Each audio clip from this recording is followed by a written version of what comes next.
Nah.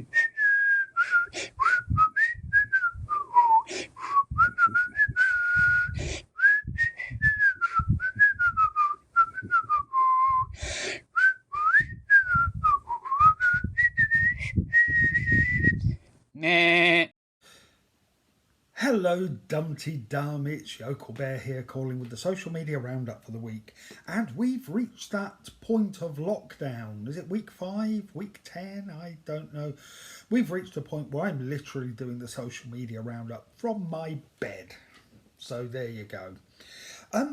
What have we got to talk about this week? Well, we saw a very different side to Tracy this week, didn't we? I was a little bit disappointed. She turned into a bit of a tyrant, a bit of a lazy tyrant, because she was just sat in the chair directing operations for the cricket match, and that very strange training session that Lee gave.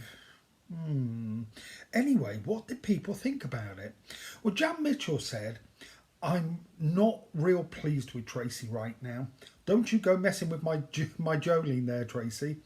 A more mature woman coming out for the local amateur cricket team should be applauded and not pushed out. Yeah, you're absolutely right, Jan. I mean, what did she say? Natural selection. It was all a bit rude, wasn't it? Darcy Jorgensen said she was a wee bit too Tracy. She somehow wrote in Lee, I don't think he had any idea what he got himself in for. Yeah, he was completely oblivious at the end, wasn't he? Just like, oh, didn't you tell them that's what I was going to do? But Darcy goes on to say she was just plain disrespectful and just plain mean. A side of Tracy that will always be there, but I don't like her seeing her bully her own people. Yeah, and I think, I don't know, is Tracy a bully? Maybe, no, do you know what I think it is? I think it's a complete lack of self-awareness mixed with enthusiasm, which is also mixed with a really competitive nature. I think it's, you put her into this kind of situation, is a really bad mix.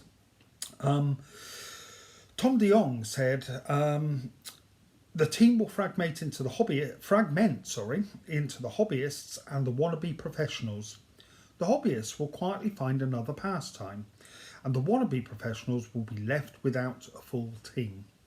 Gillian Corrigan said, looking forward to what we know is coming, I'm just a bit worried that they're going to be taking up hospital beds that will be needed for when COVID finally hits Ambridge. Yeah, because by the end of it, it was just like, God, is Jolene, has she pulled her back out? What's going on? But also as well, Melissa Williams, I think, talking about COVID, she said, look, it's not really worth discussing what's going to happen with the cricket team because this next time next month, there won't be cricket, there won't be the ball, there won't be Grey Gables, etc. Obviously it'll all be different because of the way that they're recording. So yeah, I think there's something in that. Now the other thing that happened, talk about people acting out a character. Robert did not see that coming. Fight mode activated. Yes. What did people think about it? Well, Lindsay Williams said, people have those kind of meltdowns and nervous breakdowns when there's an audience. Left to one's own devices, what's the point of shrieking and throwing a fit? Yeah, I agree with you up to a point, Lindsay, but there have been times when I've shrieked and thrown a fit when I'm completely on my own.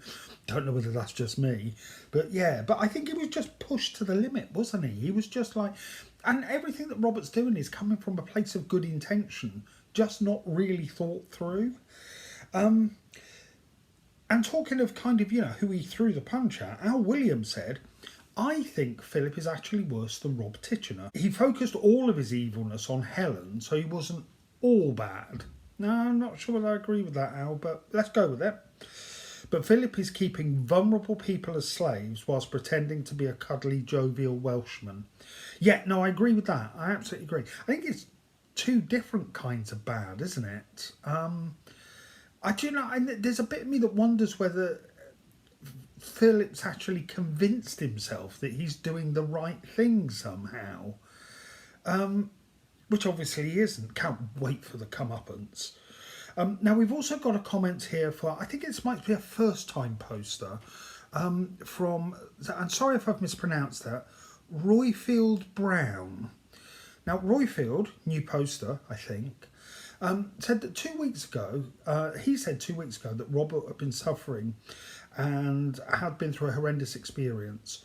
He's been at his wife's side as she nearly died. Added to that he's having no counselling, he's feeling dreadfully powerless and alone. His reaction to Philip made sense and was foreshadowed and predictable. Yeah, do you know what, Royfield? I completely agree with you there. I think you should comment more on the Archers. You seem to got a bit of a feel for it. I also agree with Rosie Glynn when she said, I think Robert tried to kick scumbag Philip out of the house and failed. Until someone, in brackets, Joy, is able to uncover the crimes that Philip and Gavin committing, Robert will not be understood. Now, the thing that I really agree with you there, Rosie, is Joy. She is perfectly placed to start asking questions and not letting go. This could be the reason why Joy's there. This is the way that Joy can be properly integrated into the village. And I'm getting to like Joy. Sorry if there's any Joy haters out there.